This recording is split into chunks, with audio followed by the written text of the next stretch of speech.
guys, welcome back to my channel. So for today's video we are going to be going from curly to straight. I'm just going to be showing you guys how I straighten my hair with little to no heat damage.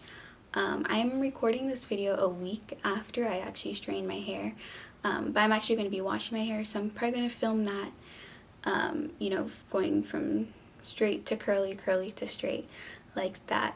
But before you guys watch the video, I do want to apologize for my appearance in the video that I'm about to show you guys. I wasn't feeling too well. I hope that doesn't bother anybody. I mean, if it does, it is what it is. But yeah, I am feeling much better and I hope you guys enjoy. So without a further ado, let's just jump right into the video. Bye guys. Okay guys, so starting out, I like to go in with my L'Oreal leave-in conditioner. The reason why I really like this one is because it also has a heat protectant in it and it protects your hair up to 450 degrees. Other than that, I probably wouldn't use it like as a regular leave-in conditioner. It's just, I don't know, my hair doesn't really like it that well unless it's as a heat protectant. So what I'm going to be doing is just evenly coating my hair with it. That way all of my hair is properly coated and ready to be blow dried.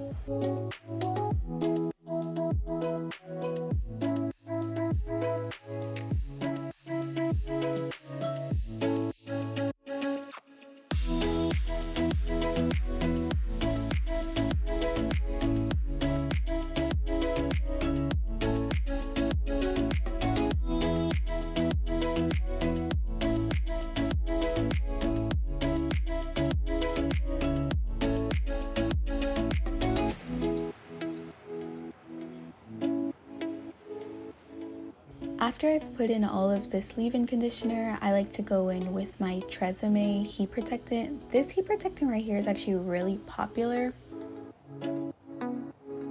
So for my blow dryer, this is actually my mom's blow dryer. It's just a regular Conair blow dryer and I use a concentration nozzle. I'm not quite sure if that's really what the nozzle's called, but I like to call it that just because it's concentrating on one area of my hair while I blow dry.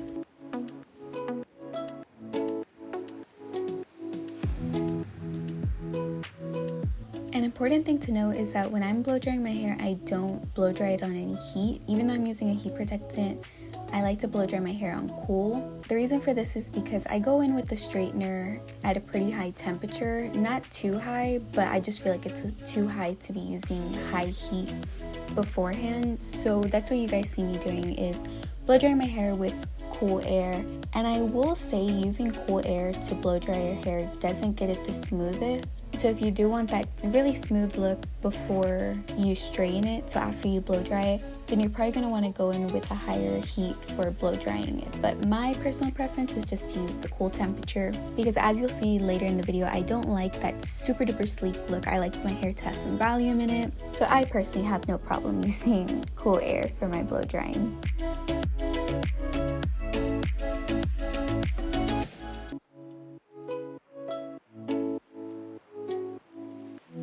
So after I blow dry my hair, I like to go in with my straightener. The straightener I'm using today is just a Chi Air. This straightener, I'm pretty sure it's a pretty popular straightener. Well, not the actual straightener, but the brand Chi. It's really popular, it's really good brand. This straightener goes up to 415 degrees, but I don't straighten my hair at that high of a heat.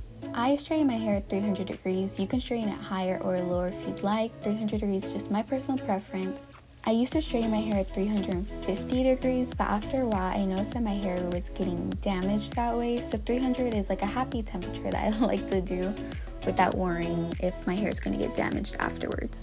When straightening, I straighten in small sections. That way I can straighten it the best I can, because with bigger sections it's harder to get the curl out of your hair, and so that's why I go in with small sections. It can be very time consuming doing it this way, but I like it. I like the way my hair turns out afterwards, and doing it this way means I don't have to straighten my hair right away the next day. You know, like I only have to straighten my hair and then a few days later, if I want it to get smooth again, I'll straighten again, but it's not something that I have to do every day.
So moving on to the other side, my right side, and from the way y'all are looking at is y'all's left side, it's harder to straighten for me just because my arms are pretty short, so I do have little weird movements when doing it, but I will say that that side actually takes a lot less time to straighten versus my left side. I don't know why, and let me know in the comments if your hair is like that, but I have a side that's easier to do all the time and one that's harder to do, and when straightening it, even though my right side is hard to straighten it just goes so much faster, and that's with everything when it comes to my hair.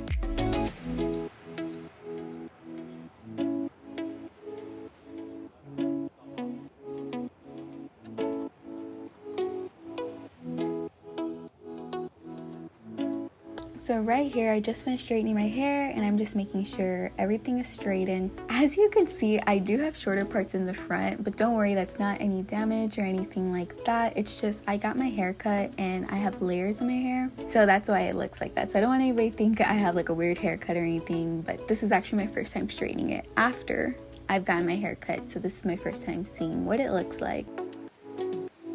And after I straighten my hair, I just like to go in with my biosilk. This is optional. I personally have always used biosilk in my hair ever since I was a little girl. I really like it, but it can be on the pricier side. Another thing to know about the biosilk is that a little goes a long way. I promise you guys, it really does.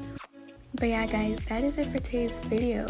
Me straightening my hair this way has taken quite some years, a lot of trial and errors, but always make sure that you are taking care of your hair while it's curly, and that's honestly the best way to prevent damage, is taking care of your curls and staying away from the heat. If you have any questions, comments, or concerns, definitely leave it down below, and I'll see you in my next video. Bye guys!